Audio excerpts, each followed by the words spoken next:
I can hear you guys. We just arrived here within the last 30 seconds. We're going to just walk you through what we can see in front of us. There's some sheriff's troopers here right in front of the school, and you can see a lot of emergency vehicles. We're going to try to push our camera closer towards the front of the building now, where we can see an ambulance out front, and I probably can see about 6, maybe as many as 10 different sheriff's cruisers here in the area. I did have a chance to speak to dispatchers. They told me that the shooter has been apprehended by police, and they've also found the weapon that was used. As far as was anyone hurt, they told me they can't release that at this time, but you can see this is a very active scene. There are still a lot of sheriff's cars here, ambulances, there's a fire truck here as well, and we have been told that many of the students are going to be picked up by their parents a little bit farther away from here at IGN. Now make sure to stay with us. We're going to keep you updated once we get some more details about this, but you can see all the emergency vehicles that are still here at the scene. As soon as we know if anyone was hurt, we'll let you know. Well, we've been told that parents are supposed to go pick up their kids at a different location. As far as the students, I have not seen them, but I have seen 2 or 3 school buses coming into the school. There's a chance those school buses could be taking the kids, taking them to that IGN location to meet their parents, but we haven't gotten any information yet from the sheriff's department. They're still here trying to make sure everything is safe and under control before they give us too many details. I did. About maybe 6-7 miles away from here, they were actually setting up detour signs on 68 North. So they are trying to move people around in order to keep the roads available so that these emergency crews can get by. I haven't confirmed that information, but that's what it looks like. Again, about 5 to 7 miles away from here was when I first hit that detour sign.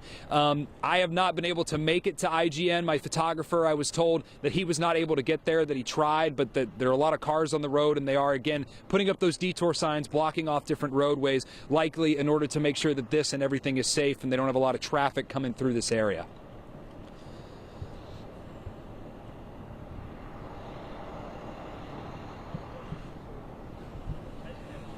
That we do not, Megan. I asked them about how many students were in the building. I asked dispatchers, and they told me that at this point they really can't release anything to me. The only thing that they wanted to get out there was the fact that the shooter has been caught and that they do have the weapon. As far as how many kids, teachers, people were in the building, if anyone was hurt, they said we'd have to wait till later on today in order to get those details. But you can see behind me, this is still very, very active, and we keep seeing actually more cars and troopers pulling up. Hey guys, I'm here with Robin Henry. She is a parent who has 5 children in that school, and she came here. We are at Lions Park. The parents were originally told to go to IGA. They switched that. But first, Robin, if you can kind of talk to us about how you first heard about what was going on. Okay, well, I got a call from a friend whose son is a freshman at the school, and he said, Dad, he had texted him and said, Dad, there's an active shooter in the school, and it's not a drill. So that guy said, I'm heading to the school right then, and I knew that it was being bombarded with parents. And honestly, as a parent of 5 kids that are in the school, all I want is to hold my kids.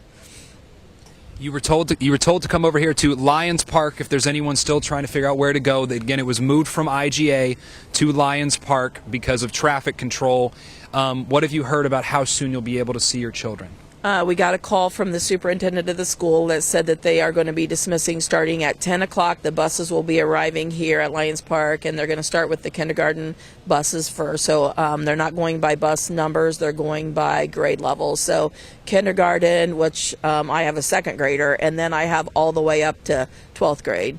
So we'll be waiting here. In the last few minutes, we've just been looking around, and there's just on the other side of our camera, 6 different officers or troopers. There's more down this way.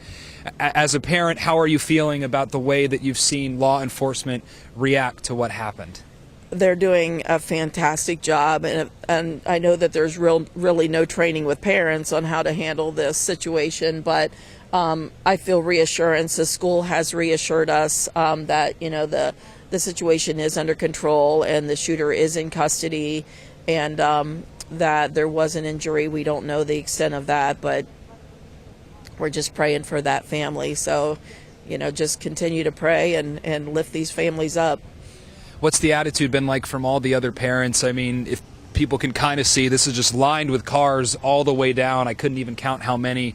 Has everyone seemed like they're under control, or does Is everybody okay? I think lots of worrying and lots of frantically wanting to hear from your kids. I think that's the worst thing is my high schooler just wanting her to text me and she wasn't able to because she was on lockdown in a room that didn't have a phone that she could text out on. And so by the time she was able to text, a lot of time had passed. And I know that these parents are just worried to death for their kids.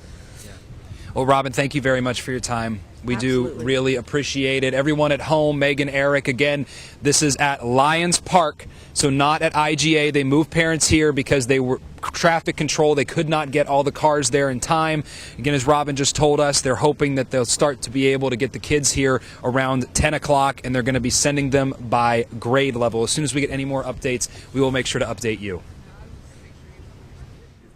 That's right, Megan. I am here with Ashley, and Ashley is a senior at the high school, and she was inside the building when this was going on. And Ashley, if you can just talk to us about what you heard, how everything happened. I was just sitting in the classroom. It was just like a regular day. Class had just started, and then all of a sudden we heard a really loud noise go off. But as you know, with all the construction and the renovation at our school lately, we've been hearing a lot of loud noises lately. But my teacher, he did exactly what he was supposed to. He looked out into the hallway, and when he came back, you could just see on his face that something was wrong. He was like, "Guys, there's a shooter." So we all frantically, some people started hiding. One of my students knew, and he just busted out the window, and we started shoveling people outside as quickly as we could. A lot of people were crying already. People were screaming. I mean, it was pretty loud. I feel like I was just kind of trying to stay calm and get people out the window as quickly as we could. So while my teacher was barricading the door, we were all filing out. I was the last student out of my classroom, and when I got outside, you could just see students just running everywhere.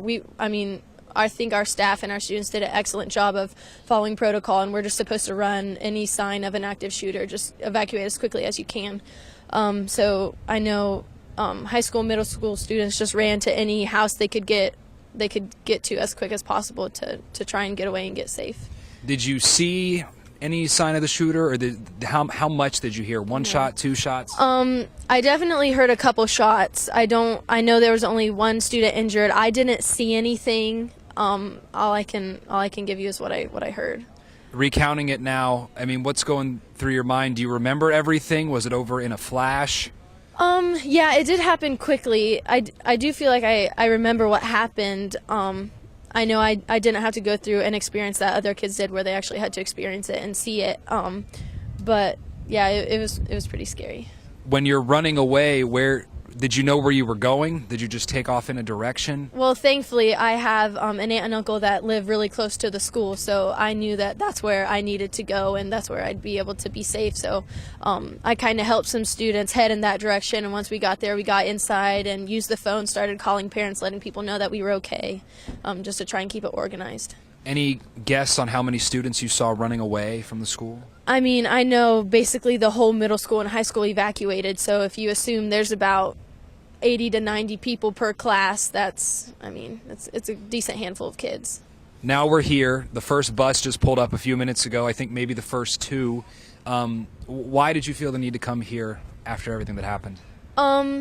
Well, I actually came here with my dad. He's a fireman, and so he's, helping try and keep everything organized, and it's just, after going through something like this, you don't really want to be by yourself, you want to be around the people who experienced it and kind of grieve through it together, and so I'm excited to see all my friends and make sure that they're okay.